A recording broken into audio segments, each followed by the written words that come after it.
मनुष्य की कल्पना हमेशा बदलती रहती है तथा काफ़ी सनकी स्वभाव की होती है। जब कोई व्यक्ति स्थान बदलता है तो उसके विचार भी बदल जाते हैं। जब कोई व्यक्ति अपने घर को छोड़कर विदेश जाता है तो वह स्वयं में उसी तरह खो जाता है जैसे कि वह अपने मित्रों के साथ मग्न हो जाता था। सभी व्यूअर्स को रविशंकर का नमस्कार। हम चर्चा कर रहे हैं विलियम हैज़लिट के एस्से ऑन गोइंग अ जर्नी की। किसी भी वस्तु का आनंद हम केवल और केवल स्वयं के माध्यम से ले सकते हैं, किसी दूसरे के द्वारा नहीं। एक व्यक्ति को यात्रा करते समय क्या क्या चीज़ें ध्यान में रखनी चाहिए, किसको साथ में ले जाना चाहिए या किसके साथ में जाना चाहिए को लेकर भी लेखक ने अपने विचार व्यक्त करे हैं जो वास्तविक हैं। ऑन गोइंग अ जर्नी निबंध सर्वप्रथम 1822 में द न्यू मंथली मैगजीन प्रकाशित हुआ था। निबंध में कुछ रोचक विचार भी हैं। हैज़लिट यह विचार व्यक्त करता है कि वातावरण के परिवर्तन के साथ हम अपने विचार तथा दृष्टिकोण को बदल देते हैं। काफी संख्या में साहित्यिक संकेत हैं जो निबंध को विद्वतापूर्ण गुण प्रदान करते हैं। निबंध वास्तविक तथा सहज भावनाओं से भरा हुआ है। तो शुरू करते हैं। On going a journey written by William Hazlitt. Hazlitt कहता है कि संसार में सबसे सुखद कार्य यात्रा पर जाना है। हैज़लिट यात्रा पर अकेला जाना चाहेगा। अन्य शब्दों में वह अपने साथ एक साथी रखना भी पसंद नहीं करेगा। जब वह यात्रा पर जा रहा हो वह कमरे में संगति का आनंद ले सकता है, लेकिन घर से बाहर वह प्रकृति को अपना साथी पाता है। जब वह प्रकृति की गोद में अकेला होता है तो वह अपने आप को बिल्कुल अकेला महसूस नहीं करता है, क्योंकि प्रकृति स्वयं ही उसके लिए पर्याप्त संगति है। हैज़लिट एक ही समय में घूमने तथा बात करने में कोई भाव नहीं देख सकता है। जब वह देहात में होता है तो वह आराम, संतोष तथा यहाँ तक कि सुस्ती की भावना अनुभव करता है। जब हैज़लिट देहात से यात्रा करने के लिए कस्बा छोड़ता है तो वह कस्बे तथा उससे संबंधित सभी बातों को भूलना चाहता है। वह एकांत की खातिर एकांत पसंद करता है। यात्रा का सार पूर्ण स्वतंत्रता है। देहात में यात्रा करते समय हैज़लिट वही सोचना, महसूस करना तथा कार्य करना पसंद करेगा जिससे उसको आनंद मिलेगा। यात्रा पर जाने का उसका मुख्य उद्देश्य सभी बाधाओं तथा असुविधाओं से मुक्त होना है। वह सभी प्रकार के बिना महत्व के मामलों पर चिंतन करने के लिए कुछ समय चाहता है। हैज़लिट विनोद प्रियता को बांटने के लिए अपने साथ मित्र नहीं चाहता है, या वह एक ही प्रकार के तथ्यों पर बार बार बात नहीं करना चाहता है। यात्रा के दौरान हैज़लिट अपने सिर के ऊपर स्पष्ट नीला गगन, अपने पैरों के नीचे हरी घास, अपने सामने एक घुमावदार सड़क तथा रात्रि भोज से पहले 3 घंटे का भ्रमण चाहता है। इन स्थितियों में यात्रा के दौरान वह हंसेगा, दौड़ेगा, कूदेगा और गाएगा। उसका मस्तिष्क उसके अतीत के जीवन तथा अतीत की भूली हुई बातों पर लौट सकता है। देहात में यात्रा करते समय वह वार्तालाप का आनंद पसंद नहीं करेगा। यह यात्रा इसको एक अनोखा सुख देगी तथा इस अवसर पर न तो वार्ता और न ही मित्र की आवश्यकता है। वह गुलाब की मधुरता के बारे में उसको संकेत करने के लिए एक साथी के बिना ही एक जंगली गुलाब को पर्याप्त रूप से मधुर पाता है। एक डेजी फूल बिना साथी के उसके हृदय में उछल कूद करेगा। डेजी फूल की तरह आकर्षित होने का उसके पास एक विशेष निश्चित कारण है, लेकिन वह अन्य लोगों से उसका कारण व्यक्तिगत रखना पसंद करेगा। हैज़लिट अधूरे मन की मित्रता नहीं चाहता है। वह या तो एकांत प्रिय बनना चाहता है या मिलनसार। वह तो वस्तुओं को सम्मिलित करने की अपेक्षा एक समय में केवल एक ही कार्य करना उचित समझता है। वह इसे गलत समझता है कि कोई खाना खाने के समय शराब पिए, क्योंकि इसका अर्थ एक ही समय में 2 सुखों को मिश्रित करना है।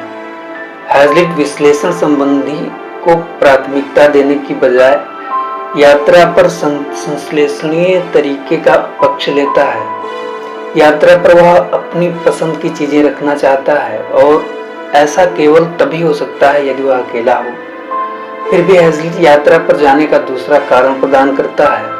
वह इसे साथी की उपस्थिति में अपनी भावनाओं को व्यक्त करने का अव्यय या प्रदर्शित करने के दृष्टिकोण को प्रतीक मानता है तथा वह इसे इस संसार में मानव अस्तित्व के रहस्य तथा मानव अनुभव को एक साथी से स्पष्ट करने को एक कठिनाई के रूप में मानता है। कुछ निश्चित बातें हैं जिन्हें केवल समझे जाने की आवश्यकता है तथा न कि एक साथी को बताए जाने का वर्णन करने की।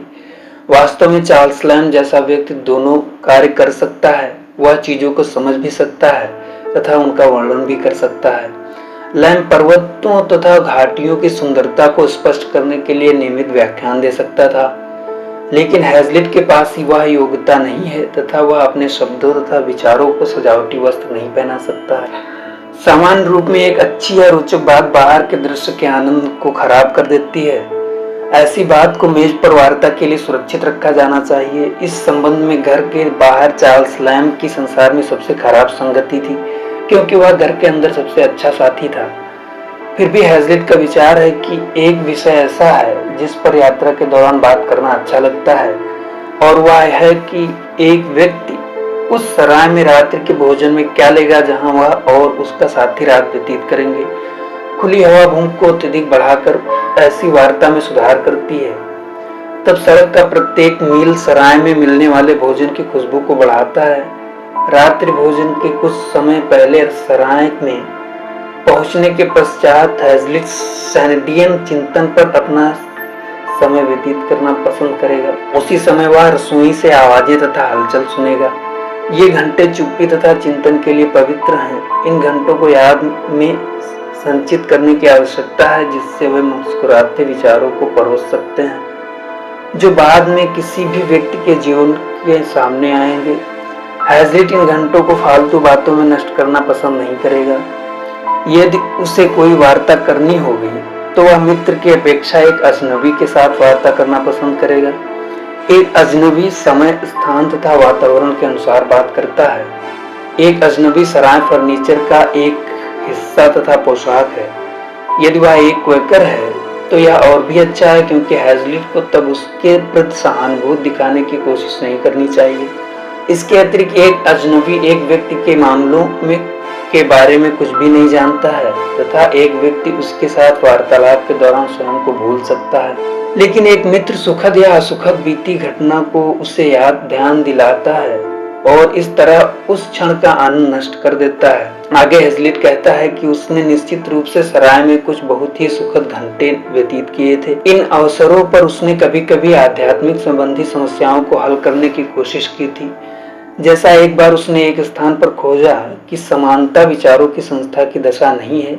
दूसरे अवसर पर उसने काफी संख्या में खुदी हुई आकृतियों तथा कलाओं को देखने का आनंद लिया, जिसमें से एक ने उसे एक लड़की का ध्यान दिलाया जो उसको सेवर नदी के पार ले गई थी। एक और अवसर पर उसने कुछ किताबों के पन्ने उलटने का आनंद लिया था। उनमें से एक में पॉल तथा वर्जीनिया की कहानी थी। उनका जन्मदिन था और उसने प्रथम बार इस आनंददायक स्थल का भ्रमण किया था। मार्ग में उसने पत्थरों के बिस्तर पर कोलाहल करती हुई बहती डी नदी को टकटकी लगाकर देखा था। उसने अपने भ्रमण का आनंद लिया, जिसके दौरान उसे कॉलरिज द्वारा रचित कविता की कुछ पंक्तियों को गाया। इस अवसर पर उसके अन्य सुहावने अनुभवों के अतिरिक्त हैजलिट ने एक स्वर्गीय दृश्य भी देखा था, जो निम्नलिखित 4 शब्दों से मिला था: स्वतंत्रता, विशिष्टता, प्रेम, गुण। लेकिन बाद में वे स्वर्गीय शब्द सामान्य दिन के प्रकाश में मध्यम पड़ गए थे। बाद में उसी वर्ष के दौरान वह कॉलरिज से मिलने गया। समय व्यतीत होने के साथ चीजें बदल चुकी थीं तथा हैजलिट स्वयं भी बदल चुका था। फिर भी अपने विचारों में हैजलिट अभी भी कभी कभी जंगल से बहती हुई डी नदी की तरफ आनंद के साथ लौटता है तथा अपनी युवावस्था के उन दिनों को याद करता है। यह नदी हैजलिट के लिए हमेशा स्वर्ग की नदी रहेगी, जिससे वह स्वतंत्र रूप से जीवन रूपी जल पी सकता है। एक यात्रा पर हम कल्पना की अदूरदृष्टिता को देख सकते हैं, क्योंकि हमारे विचार, भावनाएं तथा मत स्थान के साथ बदल जाते हैं। हम एक समय में केवल एक ही चीज के बारे में सोच सकते हैं। हैजलिट कहता है कि एक निर्जन प्रदेश से यात्रा करने में वह किसी उपजाऊ क्षेत्र का विचार निर्मित नहीं कर सकता है। निर्जन प्रदेश के यात्रा करने में वह महसूस करता है कि सारा संसार निर्जन हो गया है। देहात में कोई भी व्यक्ति कस्बे को भूल जाता है और कस्बे में कोई भी व्यक्ति देहात से घृणा करता है। संसार का वह सब भाग जो एक व्यक्ति अपनी आंखों के समक्ष नहीं देख सकता है, एक खाली स्थान की तरह है। पास की चीजें मनुष्य को जीवन के आकार की लगती हैं, जबकि दूर की चीजें दर्शकों की समझ से आकार में घट जाती हैं। हम यहाँ तक कि स्वयं को अंश में समझते हैं। जब हम किसी स्थान का दोबारा भ्रमण करते हैं तो पुरानी यादें हाल ही के प्रभाव को समाप्त कर देती हैं। हैज़लिट खंडहरों, तस्वीरों, बनावटी जलमार्ग इत्यादि के भ्रमण पर साथियों को पसंद करता है क्योंकि वे वार्तालाप के लिए एक अच्छे विषय हैं। अन्य देशों की यात्रा पर भी एक साथी वरीयता देने योग्य है क्योंकि वह अंतरालों पर स्वयं की भाषा सुनना पसंद करता है। एक ऐसे साथी के बिना कोई भी व्यक्ति दम घुटा हुआ तथा अकेला महसूस करेगा। यद्यपि इस तरह की भावना तब नहीं उठी जब वह फ्रांस गया था। वहां उसने कलाकृतियों से आनंद प्राप्त किया तथा स्वयं की भाषा सुनने की आवश्यकता महसूस नहीं की। विदेशी स्थानों पर यात्रा का आनंद अस्थायी है क्योंकि यह किसी भी व्यक्ति के नित्यक्रम का हिस्सा नहीं है और क्योंकि हमारे वास्तविक तथा धारण किए गए चरित्र एक दूसरे को स्वाभाविक रूप से स्वीकार नहीं करते हैं और क्योंकि वह केवल अपने जन्मस्थल पर अच्छा अनुभव करता है, इसलिए वह अपने देश में ही रहना पसंद करता है। अब फ्रांस का यह समाप्त हो गया है। फ्रांस के राजवंशों तथा तुच्छ लोगों के अलावा अब वहां कुछ शेष नहीं है। विदेशी देशों में यात्रा करने को रोमांच आनंद देने वाला यह सुखद होता है, लेकिन इसका कोई स्थायी महत्व नहीं होता है। तुम विदेश से केवल वही ज्ञान लाते हो जो तुमको पसंद आता है और इसलिए जॉनसन ने कहा कि यात्रा ने वार्ता का आकर्षण नहीं बढ़ाया। यहीं पर यह ऐसे समाप्त होता है। धन्यवाद।